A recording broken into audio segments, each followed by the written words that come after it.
Assalamualaikum warahmatullahi wabarakatuh dan salam sejahtera. Bersama saya pada hari ini ingin membincangkan berkenaan dengan teknik menjawab soalan petikan pemahaman.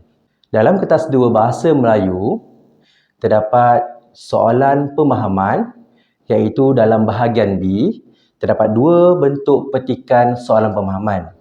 Yang pertama iaitu petikan umum dan yang kedua ialah petikan sastra. Kedua-dua soalan ini menawarkan markah sebanyak antara 12 hingga 13 markah bagi setiap satu soalan. Kita lihat dulu dari segi jenis petikan. Untuk petikan umum, petikan dipetik dan diubah sesuai daripada mana-mana bahan berbentuk sama ada artikel, rencana, keratan akhbar atau sebagainya. Manakala untuk soalan nombor 7 pula iaitu petikan sastra, bahan akan dipetik daripada puisi atau prosa yang terkandung dalam antologi puisi ataupun mana-mana antologi puisi yang lain. Kedua-dua soalan ini mempunyai 4 soalan. Untuk soalan yang pertama iaitu soalan mendefinisikan. Dalam soalan ini, murid-murid perlu memberi maksud bagi frasa yang dinyatakan dalam soalan. Biasanya, frasa yang diberikan ini mengandungi 2 patah perkataan dengan markah sebanyak 2 markah. Calon perlu menukarkan kedua-dua perkataan itu dengan perkataan yang sama erti dengan perkataan tersebut.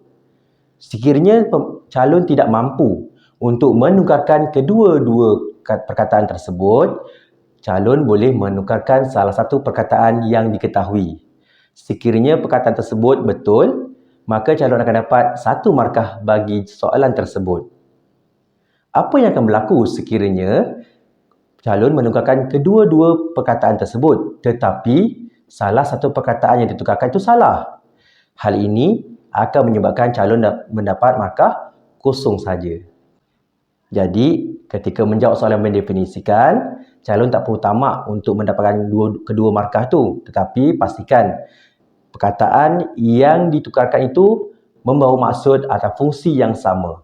Selain soalan mendefinisikan, mungkin juga untuk soalan pertama ini boleh keluar soalan pemindahan maklumat, iaitu soalan minta calon mencari ataupun mengenal pasti maklumat yang diperlukan dalam kehendak soalan. Untuk soalan ini, pastikan calon menulis keseluruhan ayat berdasarkan kehendak soalan supaya calon dapat memberikan jawapan yang diperlukan. Soalan yang kedua iaitu soalan perbandingan. Sama ada dalam soalan tersebut meminta calon untuk mengenal pasti persamaan atau perbezaan berdasarkan kedua-dua bahan yang diberikan.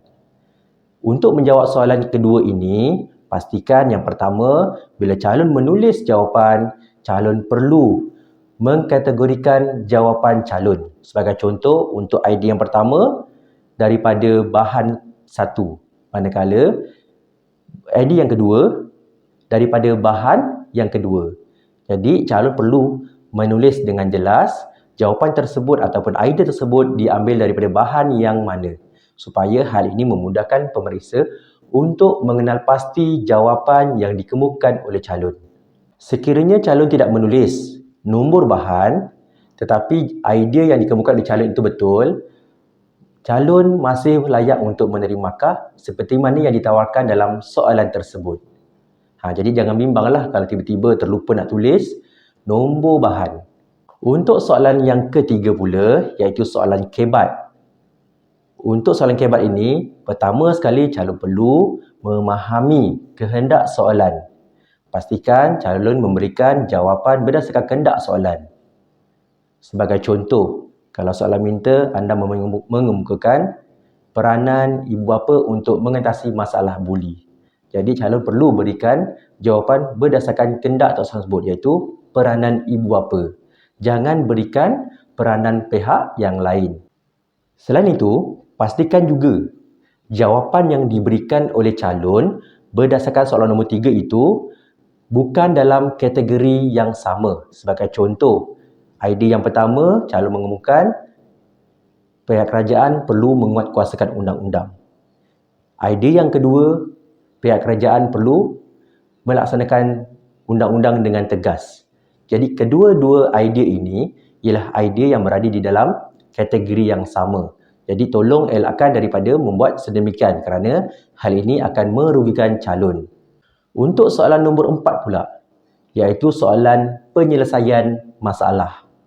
Dalam soalan ini, calon akan diberikan dengan satu situasi dan calon perlu memberikan cadangan atau tindakan yang wajar dilaksanakan.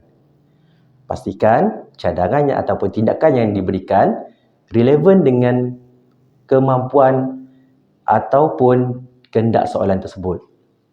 Sebagai contoh, bagi situasi, rakan anda mengalami masalah dalam pembelajaran. Cadangkan tindakan yang boleh dilaksanakan oleh rakan anda.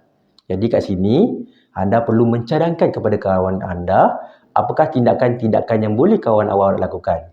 Bukan tindakan yang awak lakukan. Jadi calon-calon perlu pastikan supaya jawapan yang diberikan itu relevan dengan kehendak soalan. Sekiranya jawapan awak tidak relevan dengan kehendak soalan, maka hal ini akan menjejaskan markah awak. Sebagai contoh, saya ingin mencadangkan kepada rakan saya supaya menghadiri kelas tambahan. Nampak? Bukan saya kata saya akan menghadiri kelas tambahan.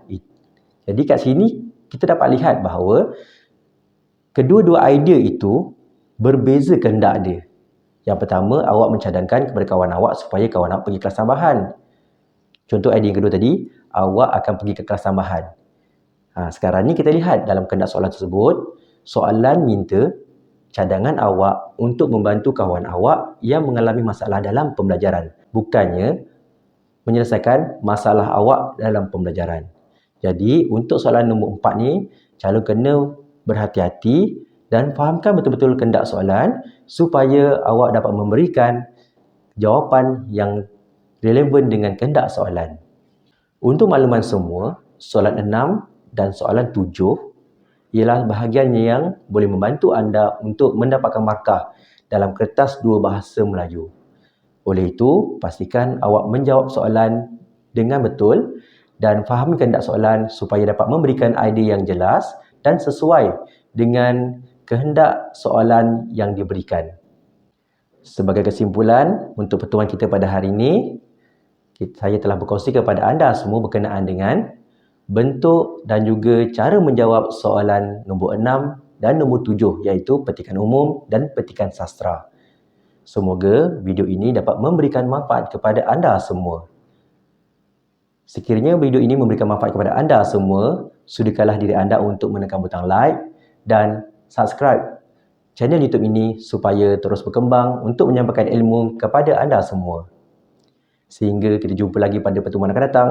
Assalamualaikum.